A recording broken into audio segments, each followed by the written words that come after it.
Hey, just wanted to share something weird going on right now at Nelnet, just in case that's your servicer. So we're seeing some weird stuff right now, specifically with consolidations. So, we've gotten some people telling us their consolidations have gotten rejected with Nelnet, which is really weird. And if you go online, the student loan application for consolidations, at least at this moment, is not listing Nelnet as one of the options to consolidate.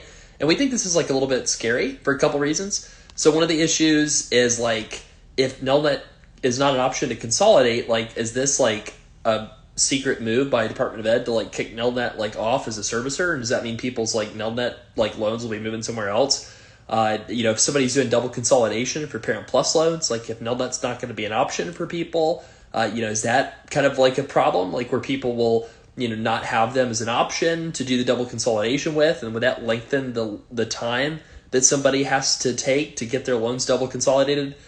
Why haven't we heard anything about Nelnet lately? What's Department of Education doing? Why are these big changes happening? And suddenly you can't pick Nelnet as an option to consolidate. Again, why are we getting people saying that their consolidation applications with Nelnet have been rejected really randomly?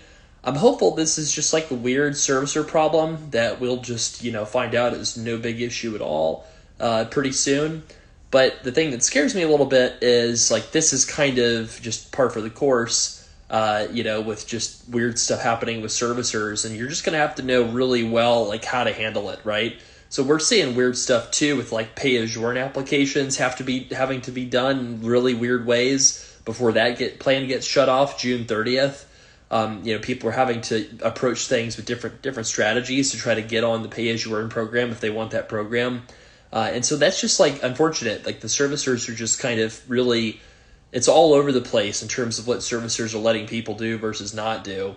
So, I'm just, holding my breath, I guess. We also have this PSLF processing pause that's going on right now in May and June.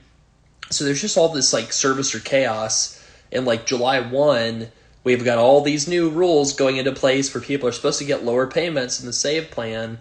And we're also supposedly going to have PSLF processing start back up again.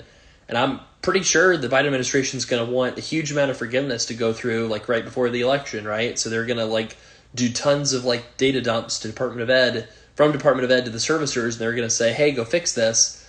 And oh, by the way, the head of the Federal Student Aid Office stepped down. Probably he was canned. Probably because of the FAFSA rollout being such a disaster. I'm assuming the administration wanted somebody to be able to blame for that, to hold accountable for that, really poor rollout. And the problem is when you take away the person who's in charge, that probably has some downstream impacts on all these other programs that the Department of Education is trying to do. So, my guess is we'll be seeing a lot of chaos with student loans, more than usual over the coming 2-3 months, especially. And then, will the Biden administration's promises show up before the election? They have a lot of incentives to make sure that they do. Another big question too is with the servicers having such a big problem not being able to do their job, will IDR recertifications be pushed back? Will we have IDR recertifications be pushed back beyond the election? Right now people have to recertify starting again at the end of September. And that means you're going to be asked 90 days before, and it's going to be due 30 days before. And then you're late if you haven't turned it in 10 days before. So if you think about that being right before the election, my money's on, IDR recertifications getting pushed back again until after the election, probably because of just servicers, Biden administration sort of kind of blaming the servicers. It's the usual song and dance, right? And, if you're a borrower, that really might help you a whole lot. So those are just some of the updates we're seeing lately. If you see any weird stuff happen with Nelnet, put it in the comments, let us know. That's what we're kind of monitoring really closely right now. If you see any weird stuff, with your servicer telling you weird stuff about you not being able to get onto the pay-as-you-earn program, please put that in the comments as well. And, just kind of brace yourself for that, July 1 brand new SAVE plan formula that's coming out, because the servicers are very likely not going to be able to implement it very well.